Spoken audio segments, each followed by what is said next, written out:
If I ask you to count from 1 to 2, how would you start it? You would probably start from 1.1, 1.2 and so on. But do you know there are large amount of numbers that reside between +1 and +2? In fact, you would never finish counting from 1 to 2. So this is the word of real numbers. Let's dive into it. So real numbers are all those numbers which we have to deal with them in our daily life. We have to count different things. I would count my students in the class. There are 35 students. If one is missing, he is absent, then there will be 34 students. So these are the numbers we have to deal with them. So first of all, there are natural numbers. We can consider them as villages because these numbers are whole numbers. Just like this one, I have drawn a number line, and this number line start from 0, +1, +2 and so on, keep on going. So numbers from 1, 2 and 3, these are the natural numbers. So these numbers are called counting numbers because we use them for our counting, for our addition and subtraction and multiplication. There are no fractions in it, there are no decimal numbers in it. So these are the whole numbers. So natural numbers are shown by a capital N, and these numbers are 1, 2, 3, 4 and keep on going, and we can consider them as villagers in our whole world.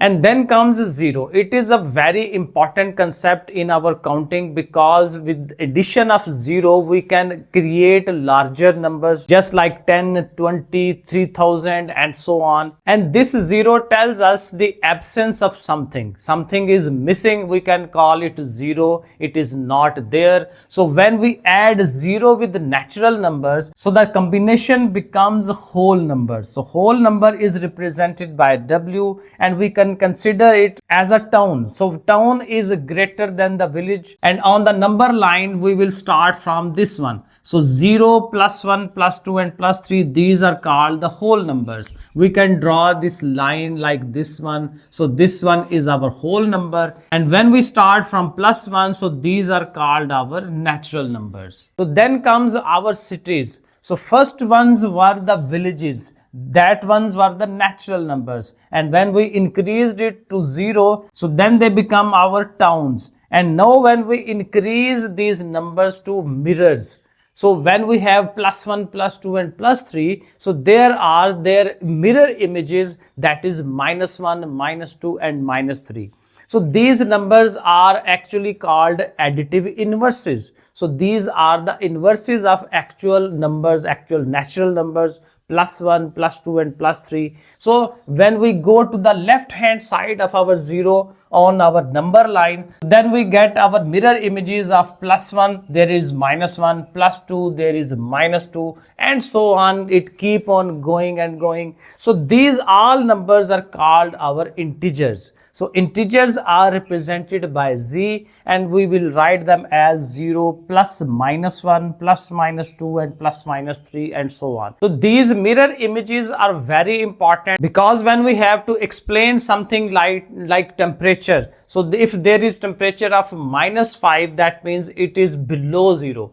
So when we have to explain below 0 things, then these minuses are very handy. So also when we say that I have 50 rupees, that means I have +50. And when I say that I have 20 rupees debt, so that means I can write it as -20. So minus is also very helpful in our daily life. So all these positive and negative numbers in combined form is called integers. So integers, our cities and our numbers are expanding. And then comes the bigger picture, a very big picture of rational numbers. Rational numbers are represented by Q because there are a large quantity of numbers between these whole numbers, +1 and -1, 0 and +1, +2 and +3. These are the fractions, these are the decimal numbers, and there are a large quantity. For example, 0.1, 0.2, 0.45 and so on. We cannot fully write them down. So all those numbers which can be written in the form of P over Q, in the form of a fraction,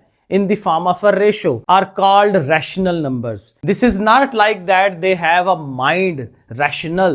This term came from ratio. From ratio, it becomes rational. So ratio mean that number can be written in the form of P over Q, just like this one, 4 over 5. And these rational numbers include all those natural numbers and whole numbers and all the integers. So all these number combined with fraction is called rational number, and this is like our country, a bigger picture. And then we have very special numbers. These are the rebels of ordinary life because we cannot write them down completely. So these are called irrational numbers and represented by Q dash. So rational numbers are represented by P over Q, and irrational numbers cannot be written in the form of P over Q. So there are two very famous irrational numbers. First one is pi and the second number is e. Irrational numbers, when we write them down, they are just like 4.39456 and keeps on going.